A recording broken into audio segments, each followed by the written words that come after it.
اور نماز کیا ہے؟ بھائی نماز بھی پڑھنی ہے، چلو بھائی بھاگو جلدی جا کے دل کہیں دبا کہیں اور بد حواس ایسی حالت میں جا کے کوئی اللہ کا بندہ کسی کو توفیق ہو گئی تو اس نے وضو کر لیا اور جا کے کھڑا ہو گیا اللہ اکبر کر کے اور چاہ رہا ہے جلدی جلدی بھاگوں یہاں سے، اس فلیٹ سے جلدی نکلوں اور پھر وہی اپنا جا کے دکان پہ بیٹھوں اور وہی جا کے اپنا ملازمت کروں اور وہی اپنے کھانے پینے کے دھندے میں لگوں. تو کیا ہوا کہ اصل بن گئی وہ دنیا کا کاروبار، اصل بن گیا اور یہ کیا بن گیا؟ یہ ایک ضمنی چیز بن گئی، جو ضمنی چیز بھی اس طرح بن گئی کہ وہ ادا کرتے وقت دماغ پر وہی مسلط ہے. تجارت فلاں کہاں آئے گا وہ یہ بات کروا اور یہ جو ہے ملازمت میں یہ مجھے کام کرنا ہے، میری تنخواہ کیوں نہیں بڑھ رہی اور کیسے بڑھاؤں اور کیا کروں، دماغ کو یہی باتیں آ رہی ہیں. تو جو اصل کام تھا وہ تابع بن گیا اور جو تابع تھا وہ اصل بن گیا. یہ مصیبت آ گئی.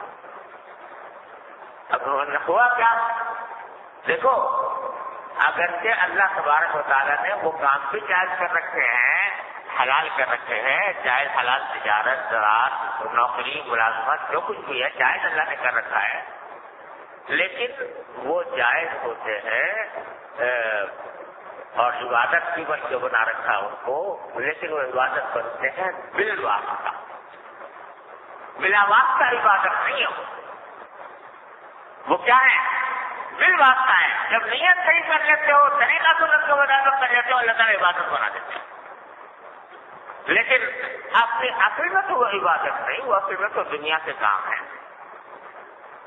اور ان دنیا کے کاموں کا جو اگر رخ انسان کا صحیح نہ ہو، زاویہ نگاہ صحیح نہ ہو، تو ان کی خاصیت یہ ہے کہ وہ انسان کو اللہ سے دور کر دے، اللہ تبارک و تعالیٰ سے دور کر دے. اگر آدمی نگرانی نہ رکھے اپنی تو یہ اللہ تعالیٰ سے دور کرتے جاتے ہیں اور اس سے کیا ہوتا ہے؟ جسم کو تو کچھ ترقی ہوتی ہے، روح کو تنزل ہوتا ہے. روحانی طور پر انسان گرتا جاتا ہے، کمزور ہوتا جاتا ہے.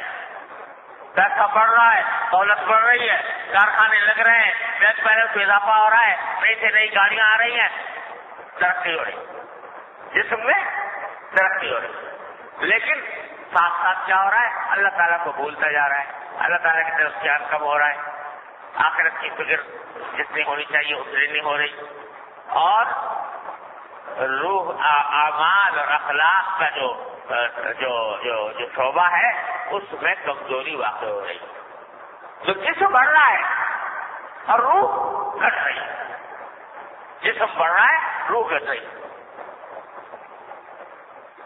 کرتے کرتے جب آدمی یہ پہنچتا ہے تو ہوتا یہی ہے کہ روحانی طور پر تنزل اور جسمانی طور پر.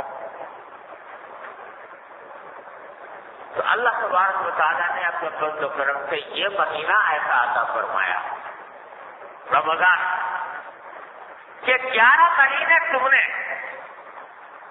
جسم کو بڑھایا، روح کو گھٹایا.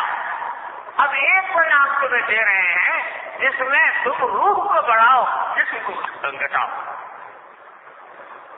تاکہ جسم اور روح کے آپس کے تعلق میں روح پیچھے رہ گئی ہے، جسم آگے بڑھ گیا ہے. اس میں کرو یہ کہ روح کو آگے لاؤ، جسم کو پیچھے ہٹاؤ، توازن پیدا کرو. یہ ہے رمضان کا. تو اب کیا تھا؟ ساری زندگی 11 مہینے ہر وقت کھانے میں، پینے میں، سونے میں، جاگنے میں لگے ہوئے ہو اور پیسے کما رہے ہو اور کھا رہے ہو اور میاں بیوی کے تعلقات قائم کر رہے ہو، اپنے خواہشات پوری کر رہے ہو، کھانے کی بھی، پینے کی بھی اور جنسی خواہشات بھی. ذرا روک لگا دو اس کو، کیونکہ ان خواہشات کو پورا کرتے کرتے تم نے اپنی روح کو بیمار کر دیا، تم نے اپنی روح کو تنزل کا شکار کر دیا، تم اللہ کو بھول بیٹھے. تو آؤ، ایک مہینہ تمہیں دیا جا رہا ہے، اس میں جسم کے تقاضوں کو کم کرو، روح کے تقاضوں کو بڑھاؤ. کیا کرو؟ بھوکے رہو، کیسے رہو؟ یہ بھوک اور پیاس جس کو ہر وقت تم اس کا جہنم بھر کے، پیٹ کا جہنم بھر کے تم نے اپنے آپ کو روحانی طور پر بیمار کر لیا، تم نے اپنے روح کو تنزل سے شکار کر لیا، اللہ کو بھول بیٹھے، آخرت کی فکر نہ رہی، تو ذرا اس کو روکو، اس کو لگا کے نہیں کھاؤ سارا لکوڈ، پانی نہ پیو جو ہم کہہ رہے ہیں ہمارے کہنے کے مطابق، اور جس کی خواہشات سے پرہیز کرو، یہ حکم آ گیا۔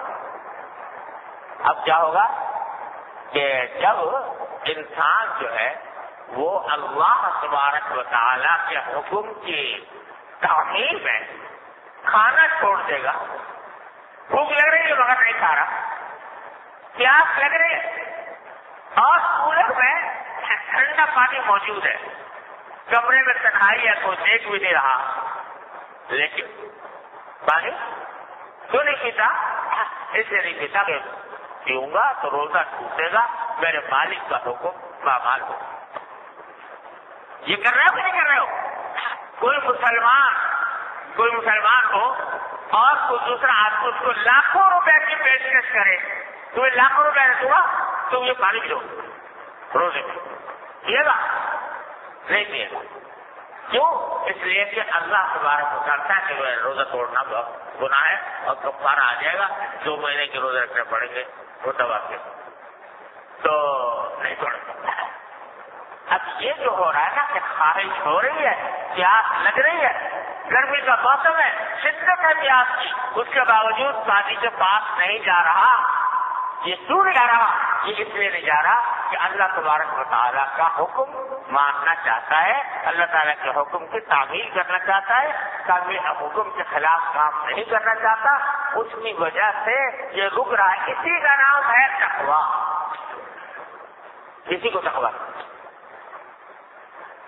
تو یہ کیا ہو رہا ہے؟ تقویٰ کی تربیت دی جا رہی ہے۔ اس طرح رمضان میں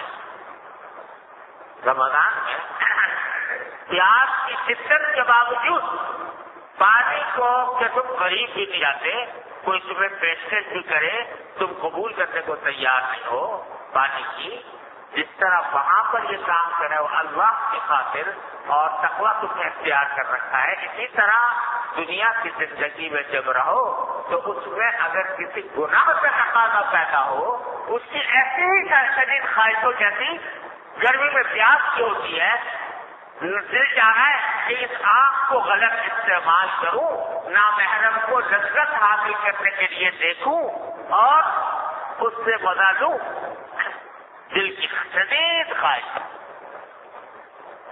تو تعلیم دی جا رہی کہ جس طرح روزے میں باوجود شدید خواہش کے پانی نہیں پیا تھا، اسی طرح گناہ کی شدید خواہش کے باوجود گناہ سے قریب مت رکھو، کسی کا نام تقویٰ ہے۔ یا ایھا الذین آمنوا کتب علیکم الصیام کما کتب علی الذین من قبلکم لعلکم تتقون۔ روزے کا مقصد یہ بنایا کہ تاکہ تمہارے دلوں میں تقویٰ پیدا ہو۔